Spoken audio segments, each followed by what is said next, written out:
We're going to talk about a number of things here. We're going to talk about how you set up your lighting. We're going to talk about how you measure the lighting, how you set your exposure. We're tethered to the camera, so you'll be able to see the exposures on screen. We have some funky products that John went out and bought this afternoon. We both traveled long distances to be here, so we couldn't bring a lot of things with us. And with that said, I'll get started. Now, this is a photograph that I took a few years back, and I don't know if you understand, glass is, it's supposed to be working, and now it's not. There it is. It's very hard to see. Glass is one of the things that's the hardest to shoot. It was actually shot with a lighting setup in the front that's very similar to this, but it has a light underneath it. It's on a piece of frosted plexiglass that's curved. So the only big difference between that and this setup is that there's a light underneath shining through the plexiglass and through the glass. That helps eliminate reflections and gives a really nice color to it. I also put a blue gel, which is a transparent piece of plastic, over the light underneath. That's how you get the blue background underneath the bowl.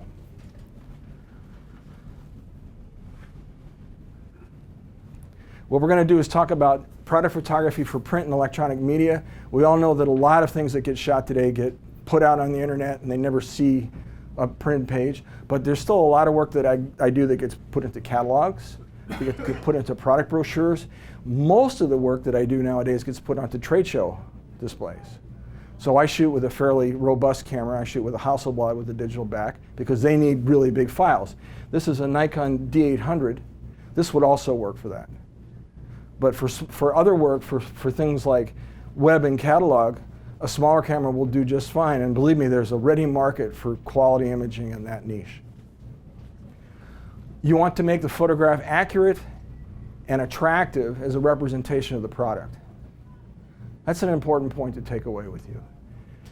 Some of the things that your clients are going to be asking you to do is help them with messaging and positioning, how it compares to competition, the features and benefits. Sometimes it'll be coupled with a written message, cataloging and documentation. Some of the shoots that I do are strictly for instruction manuals. It's actually more challenging than you would think, because sometimes in an instruction manual, you have a device that has 3 sides that the customer has to operate. You have to make the photographs tell the story so that all 3 sides mesh in the instructions and the customer can work with the product effectively. It's really important to visualize what you're going to do. One of the problems that we had with this particular shoot was that this object is so small. When we photographed it, we found out without a frame of reference, it meant nothing. Customers didn't particularly understand it. People in the company didn't like it. It just was too flat and too plain. So one of the things we tried right at the beginning in terms of communicating, because one of the selling points of this is how small the sensor is. It's a hydrogen sensor. We put some of the chips in the picture, and then everybody said, well, who knows how big the chips are? I'm starting to go, I should just go home and forget the whole project. Then one of the engineers had the bright idea that he had a mechanical pencil. And voila, we had the shot. So you have to think out of the box a little bit. Sometimes use external elements to give yourself a size of sense and scale and tell a story. That's another important point. So when I said attractive and accurate representation, it's more than that. It's that plus you're communicating some kind of message, whether it's about the product and how it works, or about the benefits of how it works, or how it makes it feel when you buy it. Look at all of Apple's advertising. A lot of it's about the experience of the iPhone and the iPad. The sizes are going to range from micro to macro. I consider tabletop photography anything really up to the full size of this tabletop. So I've done semiconductor ovens that would be just about the size of that whole tabletop, and they're about this high. And we put them on a table. It took 4 men to do it. Pricing, there's a thing that interesting about pricing is that what I found is that even in my market, the Los Angeles market, pricing varies wildly from place to place. So if I'm in mid-city, it's kind of like being in New York in a way. If I'm in mid-city, I get a much higher rate for my work than I do if I'm an hour away. And so it's important to research what your competitors might be doing. And when you make your proposal, make sure that you're somewhere within range of the market price so that you don't get knocked out of the box and not get a chance to do the work. Another thing to consider is the commercial value of the shoot to the client. How much is that shot going to be worth? Is it just a catalog shot, one of 200? Is that day going to be just one day out of a week? Or are you taking the hero shot for their biggest trade show of the year? There's a big difference. Big difference in what you'll get paid. So that's all part of the negotiation. So I'm sort of setting the stage. What is this all about? What do you do? Why do you do it? How do you get started in it? A little taste of that. How am I doing so far? Set the stage okay? Not too fast? Very good now. What's that? Very good. So good, so far so good. All right. Now, one of the other things you're going to need for any commercial shoot is you need a shot list. Even if they're drawings on a napkin with a couple of words for each one, you need some kind of representation of what the shot's going to look like. Okay? And you can see this isn't any less complicated than this. This is actually another setup. I did a whole series of bowls and other artifacts. This is a typical setup. This is a 3-light setup, 4 lights, excuse me. I've got 1, 2, 3, and then I've got this light underneath. What the heck is that? Somebody trying to escape. So that's Morse code for getting me out of here. So to have a shot list and have some kind of representation of what you're going to do is going to help you enormously in setting up the lights. So when we got here today, my partners in crime and I discussed how we wanted this to look. We wanted something that was simple and relatively straightforward to communicate because we don't have a whole day to work with. We just have a couple of hours. And we wanted something cute and interesting and sort of New York related to shoot. So we put up these 2 lights on the sides and one to fill in the middle to keep the shadows down. And you can see just by the lights, this is one of the advantages of continuous lighting, that we're holding up on the surface of the objects and on the bare. We've still got the surface detail on both types of objects, both on the smooth and the fuzzy. Okay? And what I was trying to say was we had an idea of what we wanted this to look like before we ever put anything on a table or put the lights up. And the same thing goes over here. That physical pre-planning and setup is 90 to 95% of that shot. Pushing the shutter and doing the editing is the smallest part of doing this. If you get this right, your post-production work will be minimal. If you make a mistake here, I guarantee your post-production will be hell. One of the worst projects I ever did back when I first got a digital camera, I said to myself, I'll just fix it in Photoshop. What a nightmare. What a nightmare. I'll never say that again as long as I live in a meaningful way. I will always try to get it right in the camera. I will moving a light, particularly if you're working with continuous lighting, if you just move it an inch can make a huge difference in how things look. So get your storyboard going, get your diagrams going. If you can, have the customer there, and then get your lights in a basic setup and start working with them and say, just stand next to the camera and look at it. How does it look to you so far? It's going to look different when we take the shot, which I'll show you in a second. It's going to look different when we take the shot because the lens changes the way you see, but at least get the basic setup going in line with your storyboard and introduce the client to it in a way that makes them feel good about it so that they're part of the process. It's good to have a customer present.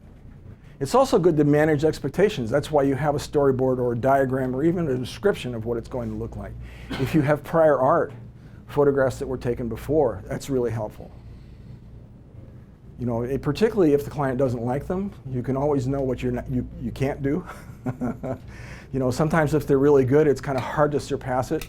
Sometimes one of the best things in the world is to be next in a job where the previous person did a terrible one, right? Because you can always improve on it. But I'm digressing.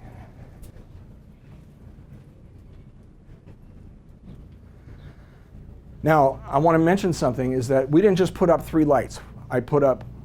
Ask John, I put up 1 light, and I put up a 2nd light, and I stepped back and I looked at it and I said, I need that 3rd light. I actually wanted 4, but the power supply was broken.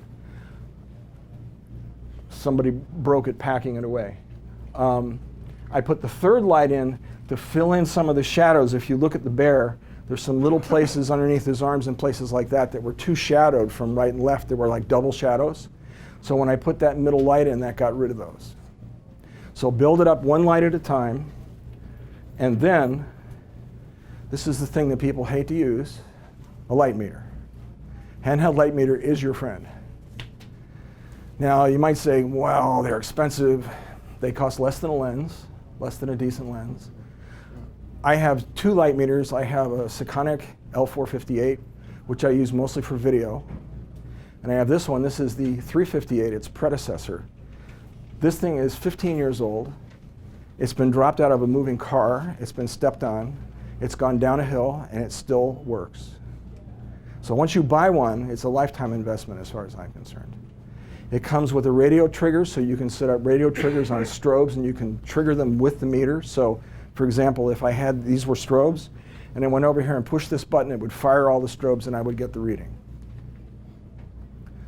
It saves enormous number of steps. There's no need for a cord anymore, like in the old days. And so what I did was I metered this, and to make sure that the lighting was even, I wanted an easy setup to understand. I metered it here, right here, and I aim it back into the lens, in the middle, and to camera left. And they all came in at f11. That takes a little practice. Okay, I can look at a lighting setup and tell you what they're going to meter to within a stop. But that takes practice. It doesn't take a lot of practice, but it takes a little practice. So if you do find that you have a little bit of difference between, say, left and right, remember that the lights are pointing diagonally. So if the light was too bright over here, sometimes the first thing I would do would be to dim that light over there, just to see what happens, because sometimes they have reflectors on them, and they're much more directional than you think they are. This light is kind of falling off into this corner. That light is illuminating it more. That can happen. But make small adjustments. Think opposite lights can make a big impact across the set. Just a couple of tips. It's important to get your lighting within 1 or 2/10 of a stop. Okay, if you want even lighting. In digital, color is affected by as much as 2/10 of a stop, sometimes even 1/10. So I'll give you an example. I was working with some of the people from a major book publishing group, and they're working on some catalog stuff. And this is our spider checker, and we use this to make a color profile of the camera, which we'll get into detail in a little while. John will help you with that. But one of the things they did was they called me up and they said, we're not getting a good profile. And I went through the whole thing with them. And I said, how big is your light source? Is this evenly lit? And they said, oh yes, it's evenly lit. And I said, take out your meter. I want you to meter each corner and in the middle. And the corners were at f8, and this corner was at 5.6. And when they got this to f8, it worked perfectly. That's how much of a difference one stop can make in your color. So a highly sophisticated color calculation was thrown off by one stop in one corner of the set. So these are your friend. Really, they're your friend. If you're going to do inside photography or outside photography, this is much more accurate than the meter in any camera. They come with spot meter attachments, so you can do spot metering if that's your preference. But I strongly urge you to either get a used one now and upgrade to a new one later, or get a new one if you're serious about this kind of work. Now, another thing I forgot to mention, you're always going to be shooting this in manual mode. Now, if you're shooting with continuous lighting, manual mode if you're using strobes. If you're using continuous lighting, you can get away with using aperture priority. But I prefer that you got into the habit of using manual mode. You'll get at this, you can set this to a particular ISO. This is at ISO 200. And this is set for a 15th at f11. At f11 is just about at the limit of the resolution of this lens. But at f11, I'm going to get enough depth of field that front to back, that's going to be sharp. So I want to show you a couple of examples of how things might turn out one way or the other. This is a composite. Okay, this is on a Photoshop background that I created that provides a reflection. And this is the actual photograph, and you can see that there's light coming up from beneath more so than there's light coming out from the top. And the reason I did that was to give the bowl some depth. And it's a very subtle thing, but it made a big difference in how it looked. When the lighting was really even, it looked like it was as flat as a piece of paper. And this one I did just to experiment and show that what one light with one cone type reflector on it would look like. You can see how sharply the light falls off. It's not particularly attractive. It's not something that I just did this to illustrate this kind of talk. But it gives you an idea of the shape of the object. It's very helpful in terms of how you might set up some objects, but certainly not this one. This is just an example of what one light will do. Since it's a nice round shape, it shows that it's a good example.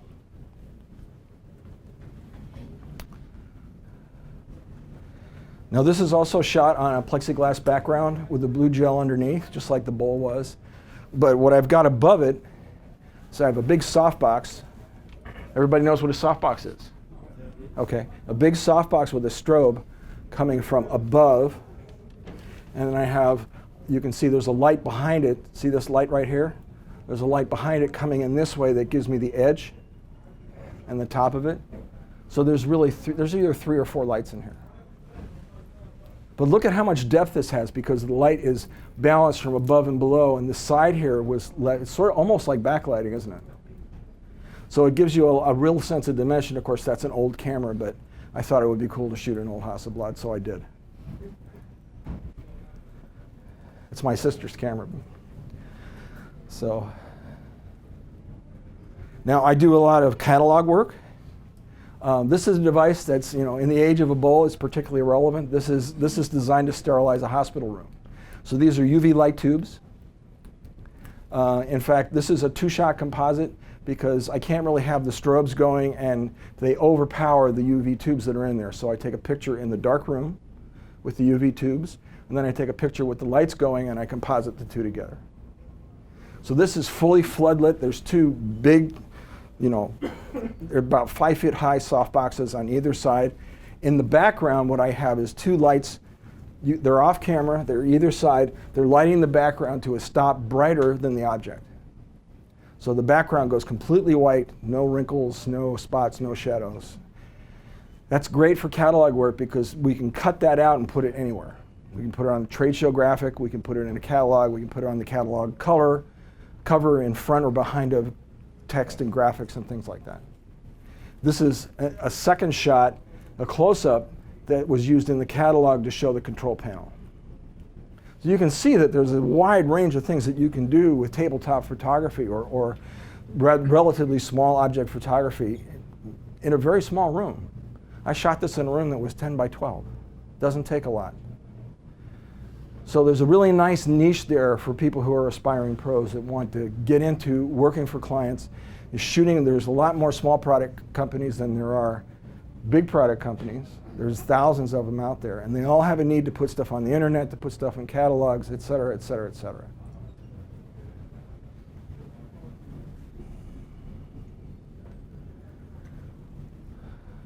So let me just see here. So in post-production, the first thing I would say is when you're shooting, if I shoot tethered to a computer like this, which I do a lot, I always have an external drive connected to it, and I'm constantly copying the files to the external drive. The reason is, and this is a great example, a not very old Apple laptop that's at death's door. That's why I'm using his laptop. So laptops die. So the lesson is, have a backup drive handy. If you're shooting to a CF card, don't erase the CF card until after you've copied everything over to your computer and you have that backed up. 3 copies of everything is a good rule. It's good enough for NASA, it's good enough for you. Okay? Use color management tools from start to finish. We're going to start talking about that in a minute. The color management tools are an investment that saves you time and makes you more competitive. It's that simple. I told you at the beginning that I want you to walk away feeling like you can be a better photographer. Part of that is getting a handle on the color management side of things. The color management issues are significant, not very difficult to overcome. They're significant in terms of their impact on your work, but they're not difficult to overcome. The fact is that the color that this captures is not necessarily what this is producing. They're different devices with different physical characteristics. Same thing with printers. So what you want to do is get that workflow from camera to display to output device, whatever it is, all in sync. Once you've got that, you don't have to do a lot in Photoshop. You don't have to worry about whether something is really gray or not. You don't have to worry about whether a trademark color is really a trademark color. Okay? When I'm doing art reproduction, the first shot I do is I put this in front of the piece of artwork, and I have a reference I can show the artist or the gallery and say, here's the colors. Here's the chart. So the color is pretty close, isn't it? And we can get it a little closer if you want. But the idea is I have a reference for the color that lets me talk to the customer in a meaningful way.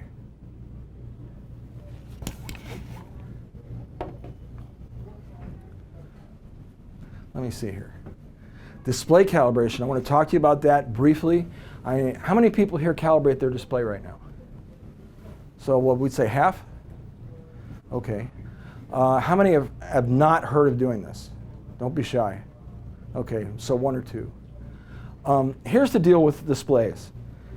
With the exception of a few displays, which include some of the new Apple displays and some manufacturers' standalone displays, most of them come out of the factory and they're set to be used in an office environment that's brightly lit for word processing.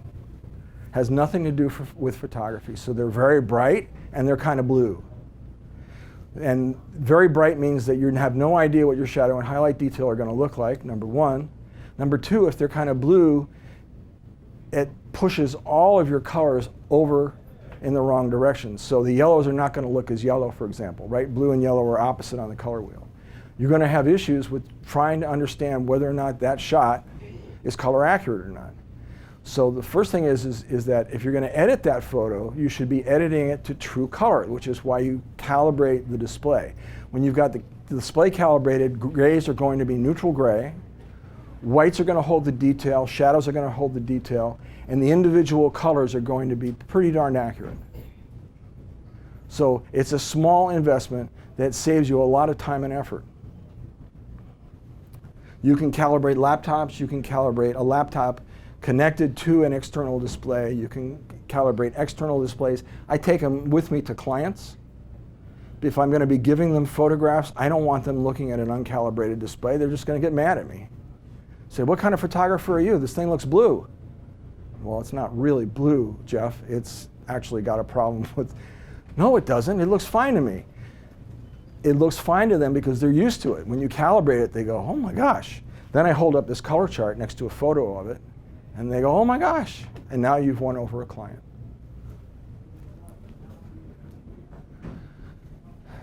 Now, I like reflections, so I took this photograph in Phoenix out my hotel window, and I just thought it was really amazing the way the glass changes the shapes and things like that, so I thought I'd put that in there. Now, we have 3 levels of display calibrators. We have the Express, which I don't recommend for most photographers. We have the Pro, which is the intermediate, sort of the Goldilocks model. And we have the Spider 4 Elite, which is the one that a lot of photographers elect to get because a lot of them are using 2 displays. And the Elite does a great job with 2 displays and with fine-tuning color on a display. Now, I'm not going to dig one out of my bag and hold it up. That's what it looks like. It's on the back, it's got a little round sensor. There are 7 color sensors in there. They can measure any display from a laptop all the way up to an 80-inch television set with the right software. So it's a very versatile tool. You're going to need that, and you're going to need the software running on a Mac or Windows laptop that supports the software. So typically, most of the recent software versions will support the Spider. I want to talk briefly about, this is one of the first software screens that you'll see when you're calibrating. And this has an important bit of information on it. This is another takeaway. The gamma should be 2.2. I get a lot of questions about this. That's basically the contrast curve of the display. You want the white point to be at 6500, which gives you a good neutral gray. Okay? And you want the brightness to be at about 120. Most displays come out of the box at somewhere between 250 and 400. So if you think about what that does to your shadow and highlight detail, getting it down to 120 is within striking distance of getting a screen to print match. It also gives you a pretty good idea of what it's going to look like in other venues. Now, if the images are going out to the web, you may want to go a little brighter. But it's really hard to get a match for across the web because, as we know, everybody has displays ranging from 15 years to 15 minutes in terms of age. Everything from a $120 garage sale special to a $15,000 cinema display. So cinema level display. So it really depends on how you're going to be using it, but for general purposes, 120 is going to be the value that you want. Don't let people talk you into settling for 200 to 300. Fair enough? Yeah. Okay. So, to piggyback on what David has been saying is to kind of get us in the mindset of, what the spider checker is all about. It's, you've got a story to tell. As David has explained, working with clients, you've got to, if you're doing tabletop photography, you're helping them convey a message. Oftentimes it's about size of the product. It's about, maybe the quality of the product. But I guarantee you, it's going to be about representing the product accurately. He was talking about using Hasselblad for the quality. You choose your equipment based on that story that you're telling, whether for your own work or for your clients. So it really has to, so something like the Spider Checker 24, the Spider Checker, the 48 patch, the full original version. It's all about using these tools as ways, or as they help you tell that story. They help you express your creative vision. These tools, like your camera serves you, these Spider Checker serves you. It helps you find, it gives you that accurate color reference, and it helps you tell an accurate color story of the product or the setup that you have. Real quick, basically, both the Spider Checker 24 and Spider Checker, they're used as references. They can be used, to build profiles in our Spider Checker software. They can also be used for color references and exposure references while editing. They're also used for videography. They have gray targets on the back. You can use that to white balance your camera. You can use that to white balance your still camera as well. But that will help you get accurate color temperature representation of what you see and what your camera is seeing. These are spectrally neutral pigments. This is not a printed page. This is there are actually pigments of these colors on these sheets.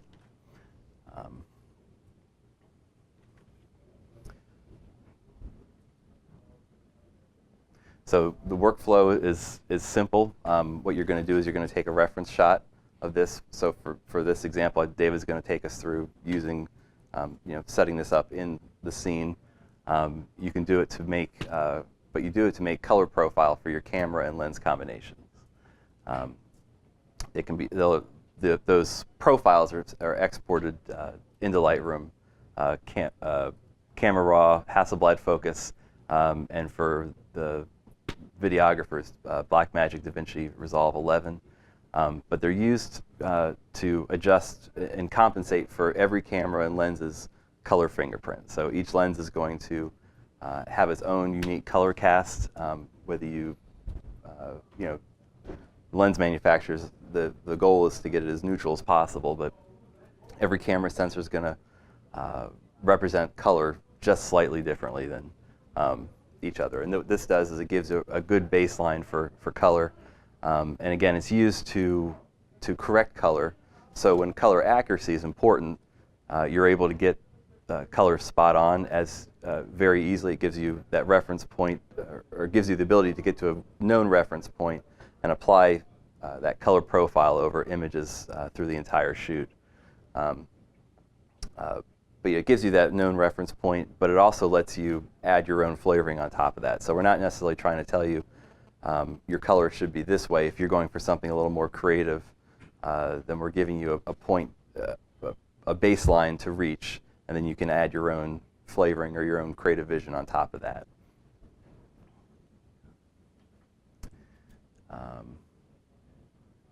Let's see.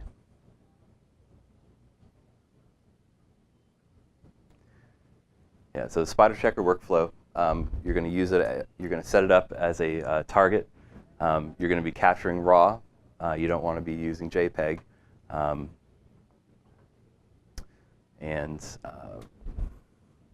What I'll do is let me go ahead and bring you into Lightroom, and we'll go walk through an edit of a spider checker image.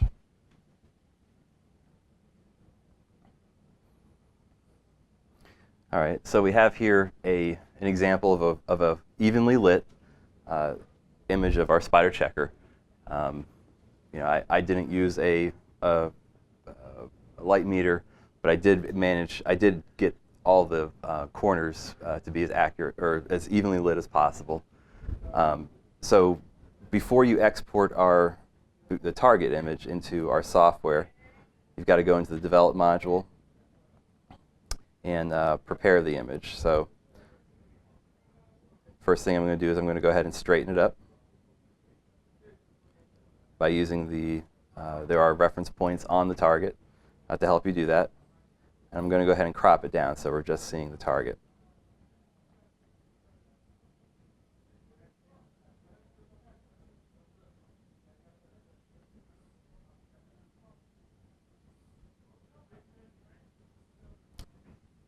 Okay. Next thing I want to do is I want to white balance the target image. I'll do that from this patch here. And then I want to John, adjust. can I just add one thing? Please. The patch that he used is a neutral gray patch. Mm-hmm. In fact, if you put this in a shot of the products and you just want to color balance that shot without doing a profile of the camera, you can put the target in the shot like you saw before with the bear and all that stuff, and you can just click on that gray patch and move on. So a lower level color balance is right here, and you can stop and move on to doing your shoot. Some people will do that. I think that you can do better with a full calibration than just a simple gray balance. But there's two ways to use this, and I wanted you to know that. So please continue. Yep.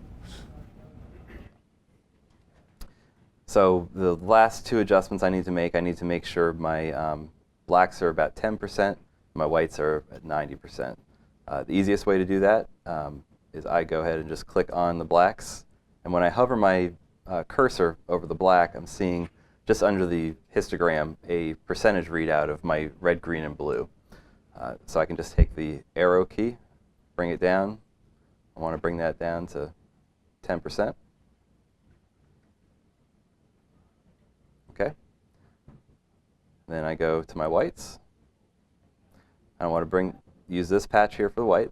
I want to bring that to 90%. So I just bring it down. And there I am. So those are the adjustments you need to make to the image. And then you edit in, you export to the spider checker. Now you edit with a copy of adjustments.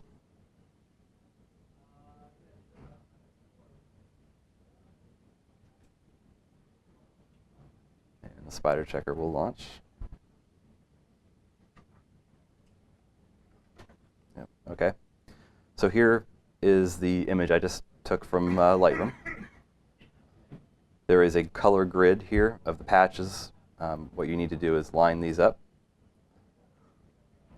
And there are handles on all four corners, or all four edges.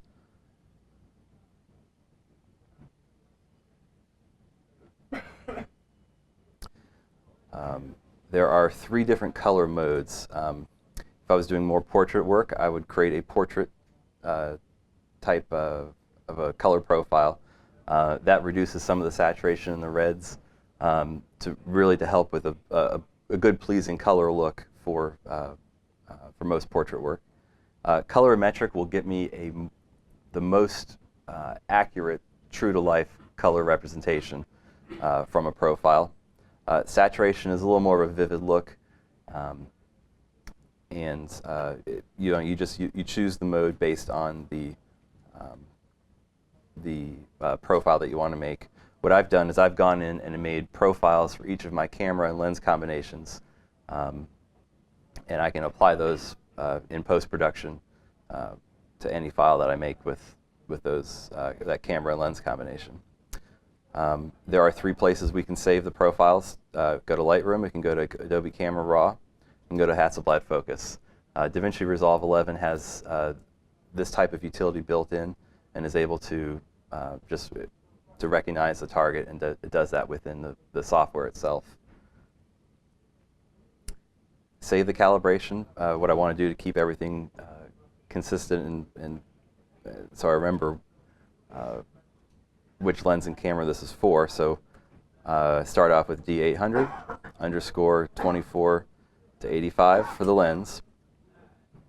This is a colorimetric profile, and I always tag it with 48. This is the 48 patch spider checker, and then we also have that 24 patch spider checker. So I've already got this saved in my Lightroom catalog. I'm not going to go ahead and save it, but once I save it here, I'll need to just restart Lightroom so it reloads the profiles, and that profile lives here under user presets. So if I choose the D800 24 to 85 colorimetric profile, just click on that, and I'm not sure if you can see it on here. Let's see. So if you notice, the blues and the pinks and the reds and some of the skin tones even change on the left-hand side, left card. So let me take you over to the HSL. The adjustment is made here in the hue, saturation, and luminance panel. So what we can do is we can look at this and we can analyze and see. We can learn something about our camera and lens combination. One thing I learn, make sure this is applied. One thing I can learn about this is, by default these are set to 0. With this is the profile is applied here. But one thing I can see is that my saturation in my red is too high, and so the profile brings it down 10 points. Same thing with magenta. It's 17 points too high, so it brings it down 17 points in the saturation. It's also going in and correcting for hue. You can see that the green was a little off, blues, and the luminance of the colors. So I can learn here and see that both the red and the magenta channels were too high for the luminance as well as the saturation. So it compensated for the natural fingerprint of my camera shooting with that lens. So the question is, are we using 2 different systems of color? If we're calibrating our monitor, where does this fall into the workflow? So if we're calibrating our monitor, what we're doing is we're setting up, think of color management or color workflow in 3 different steps. So you've got your capture calibration, you've got your monitor calibration, and you've got your output calibration. So what we're doing here is that capture stage. So we're taking, we're saying our camera needs we're using a reference to calibrate the color from here. When we bring it into our, when we're looking at it on screen, we need to make sure we're seeing those colors accurately.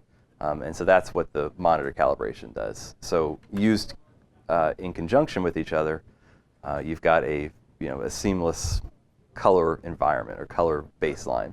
So we're going to start off with talking about how you do your lighting setup, and what I'm going to do is actually almost start from the beginning. I'm not going to move the lights around, but what I'm going to do is I'm going to show you how it got started.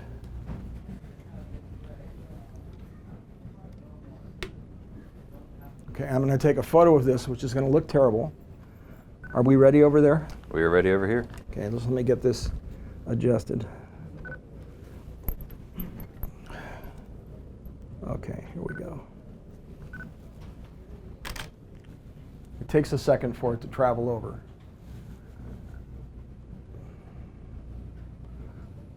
Now I'm going to increase the exposure slightly so you can see it better.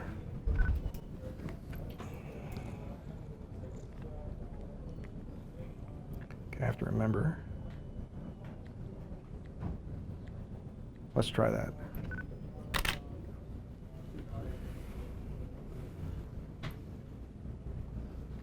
Okay, that's a little better. Mm-hmm. And you can see that with one light, we have a lot. It's got good modeling, but it's got a lot of problems. There's shadows on the face of the Statue of Liberty. You know, there's shadows behind here that are objectionable, that kind of thing. There's a number of things that are wrong with this. But what you do is you start with one light. And if I had the room here, I would actually put a light on the backdrop. But you start with one light and you build them up one at a time. So you build your look. Now, what I normally do is I do the left and the right, and then I work on the center. So actually, what I think I should do first, it's going to be dark for a second. Let's just see what this looks like by itself.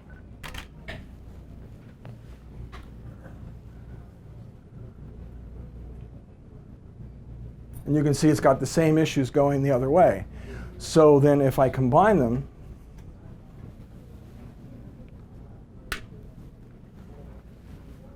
and then this is going to be a little bit too bright.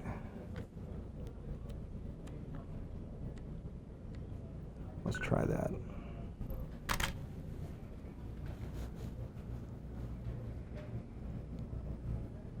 Okay, it's not bad. There's still too many shadows in the background, and there may still be too many shadows when I get that center light going. But you can see how I'm building it up. Does it make sense? Yeah. Most people throw all the lights up there and turn them on all at the same time. Okay, that's fine if you're really in a hurry, but it doesn't really let you see what the impact of each light is. So the best cinematographers, in fact, will tell you, and the best photographers will always tell you, build your set one light at a time, one person at a time. One object at a time. And you can see the impact of it. And what you're going to find is that if you move a light a few inches, it's going to make a big difference. So look at this photo. I hope I can get this back where it belongs. Yeah, that's a big difference. Now watch the difference here. You can see how that changes? It's a small move in that light, 6 inches to a foot. If I come over even further, where am I?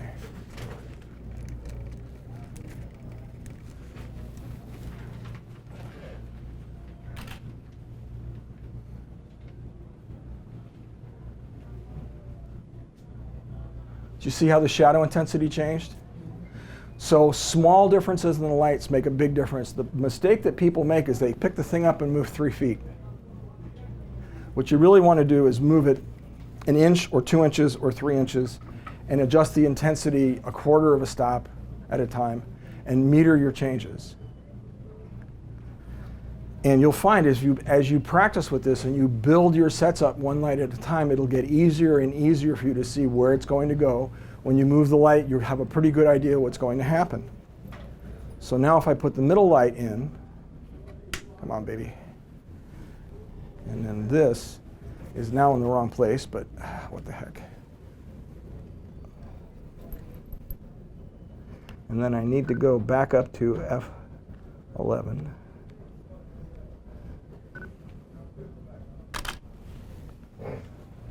It's not going to be perfect, but it's going to be better. See how the shadow intensity went down? Can you switch back and forth? Sure. Compare the two. See that? Now the next one. There we go. So you can see on the left, oh, don't do that. You're giving me, whoa. Vertigo. I'm getting vertigo. But you can see that this shadow, which is objectionable, is improving. Now, what I need to do is move that center light a little bit more to the center. But I only need to move it a small distance. In fact, this is the big advantage to continuous lighting, is I can see what happened.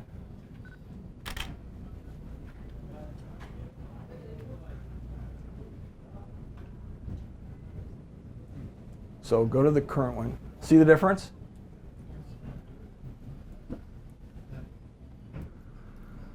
So this is another takeaway for you, is big things have small beginnings. Big things have small beginnings. It's important to get some experience with your lighting. Continuous lighting will help you do that. By the way, one of the things that you can do to experiment with different types of lighting is to rent or borrow them for a day or so before you decide what to get.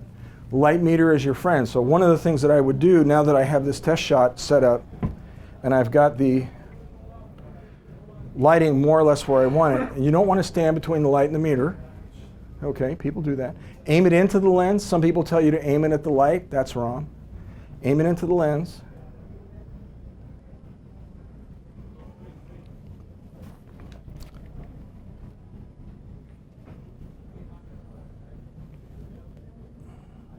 And in this case, I wanted it to be even all the way across, and it is. And it's underexposed a little bit.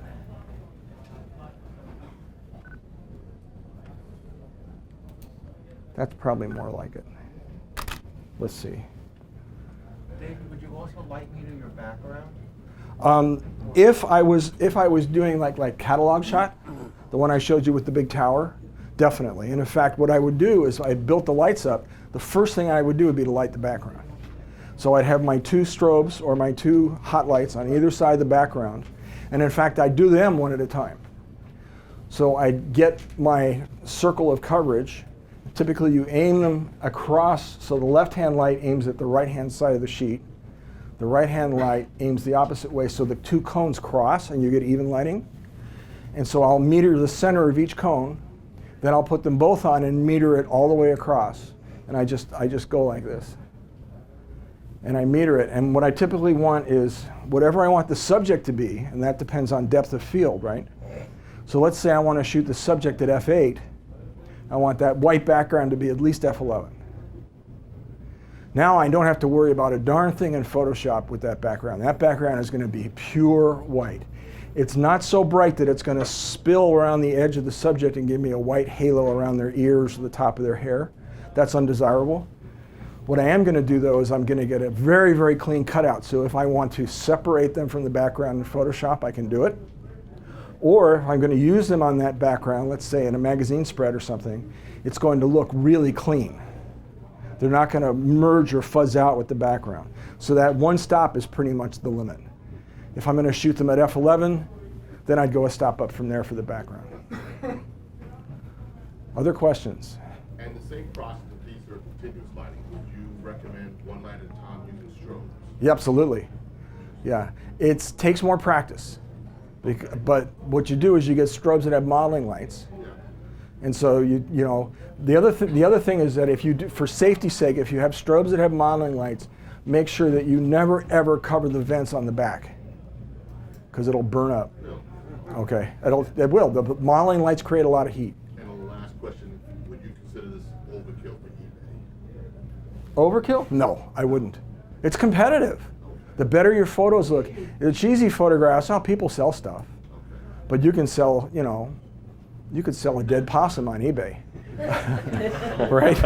Dead cat. But the thing is that the better the photo is, particularly if you take a number of angles and you give people more to look at than just a straight on, caught in the headlights shot, the more likely you are to get a better price. And it's the same there as it is for commercial photography. Think about, I'll give you an example. Years ago, David. thank you, I felt it. Years ago, I was working for a big pharma company in marketing, and I said, you guys want me to do all this public speaking? I need lessons. So they got a guy in there, he came in, and he put up a video. It had Walter Cronkite and John F. Kennedy and Dwight, back in the day, Dwight Eisenhower, and the current president, all these people that were on TV. And I said, why did you show me that? He said, that's your competition. I'll never forget that. And so you think about, what's your competition? Vogue magazine. That's what people see every day, right? Magazines like that. Better Car and Driver, jewelry magazines, that's your competition. So yeah, the better you can make it. And you know what? If you really had to get started with something and you don't have a big budget, there's shop lights from Home Depot that will get the job done. And you'll be unhappy with them after 6 months, but they're cheap. Then you'll decide, I really do need the good stuff. But at least it'll get you rolling. A lot of people start that way, and they quickly outgrow it, but It's not a huge investment. They get too hot. What? They do, they get very hot. That's one problem. Other questions? Rock and roll, yes? In a situation like this, have you ever found like TTL to be useful or just too unreliable? TTL is the enemy. Anybody out there that's shooting with on-camera or off-camera strobes is going to tell you, don't use TTL. TTL is kind of like for people that always shoot in program mode. Okay. It has one good thing about it is it works great if your subject is brightly backlit. It does do a good job with that, usually. But you can do better with manual controls. So TTL is like, it's there, you can use it, it's really not ideal. Which I forgot to mention, it always helps to have a lens cloth, a brand new one, and you can polish it and get all of your greasy, grimy fingerprints off of it, and have a dust gun. Okay? Get the dust gun that's intended for film, not the one that costs $1 at Costco. The one that costs $1 at Costco is toxic. Okay, so get the kind that they have here, and get all the dust off, because no matter how hard you try, there will still be dust in your photograph. It's just a question of how much retouching you want to do. Once you get that thing cleaned up, no one touches it except you. Trust me, because people will walk up and go, let's move it this way, and now you've got 10 minutes of cleaning to do. What you also want to do is bring along a pair of lint-free cotton gloves. So you get it clean, and then if you touch it, you put your Mickey Mouse gloves on and you go over and move it around. And that will save you, I just paid for your whole day in this class, that just saved you hours of Photoshop time. So clean it really well. If somebody says to you, come to my company and shoot my products, tell them in advance, I want those things spotless. That means it'll only be half dirty. I promise, this is how it works. Because once it gets set down, human nature is somebody else is going to come along and pick it up. Doesn't matter what you tell them. But at least it'll be halfway there. It's half the work for you to do it. And then you take a test shot and zoom in to like 200% and look for the gremlins. And then you'll go back and clean those off. And then when you get to your post-production, you might have 20 minutes to do instead of 2 hours. Other questions? We got plenty of. Do you mix lighting, continuous and strobe? Pardon me? Would you mix lighting, so continuous Well, and strobe? it's really hard to do that because the strobe lights give off so much power. Like in a room like this, that's one reason why we've got the overhead lights off, because otherwise I'd have terrible problems with color temperature over here. Same thing happens with the strobes. It wouldn't matter if the room lights are on with the strobes because it's enough light to fry a bug at 20 feet. It's between 4 or 5 lights, you got 2,000 watts of power, 2,600 watts of power coming out of one power pack. If I've got 2 power packs, which I usually do, I mean, all the lights in the city dim. When I fire that, I've totaled the circuit board in buildings before. I fired the strobes and I went, well, that's probably not going to work. So yeah, you can't mix them. They overpower it. I get a little worked up, sorry. If you don't have a display calibrator, you really need to get one because I wouldn't say you're operating in the dark, but you're definitely got one hand tied behind your back if your display isn't calibrated. But this consists of the left-hand panel of this without the frame. Sale price on this is 99 bucks. Sale price on this is $49. And it's much slimmer and it fits in your camera bag. The thing I like about the smaller one is it does nearly as good a job as the bigger one. If you don't need a really robust color reference like for art reproduction, that one is pretty much ideal and you can fit it in your camera bag and it doesn't take up any space. It's also less expensive. So when would you use this as opposed to that? I use this for art reproduction. That's what I use this for, art reproduction. I also use it if I'm doing packaging, where what we call spot colors. Spot colors is a technical term for trademark colors, like M&M yellow or Coke red, right? And you want that reference, you want that extra degree of accuracy, but you also want reference points. You can say, here's the chart, here's the photograph, and you can say that we're within spitting distance of each other. Okay. That reminds me. This is an important gadget. Half the people I know throw these away as soon as they buy a lens. This is really important. Shield your lens from the light. Protect the lens. If you don't protect the lens, you're going to lose contrast and color saturation. Half the people I see walking around with cameras aren't using these. Now, at tomorrow's show, they'll make a liar out of me because people there know what they're doing. But most amateurs that I see walking around with cameras think that this is an unnecessary accoutrement. I don't know why. I have a really good friend who's a really good photographer that never uses his lens shade. Whoops. If, I'll give you another tip while I'm at it. If you're shooting outdoors,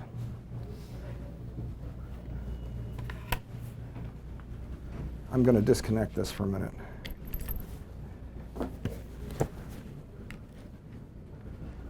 I don't want to take it off of here. What I want to do is turn it around. Let's say I'm shooting something that's backlit, and I have a reflector or a light source here, and the sun is coming from up here. Some of that sunlight's going to come into the lens. Or if I'm using a strobe, same thing. The light source is coming into the lens. What I'll do is I'll take off my hat, or I'll use a piece of paper, and I'll shade the lens. So that's a really cheap trick, really inexpensive trick. And I'll look through the viewfinder, make sure I can't see it, right? And I'll take the shot. So what you want to do is you always want to, you can do it from the sides. You can even, if there's a lot of reflected light on the ground, do it from the bottom. But protect that lens against any light that's coming into. I'm really glad you asked that question because I wouldn't have said anything. Anything else? Okay. Thank you for coming. Thank you.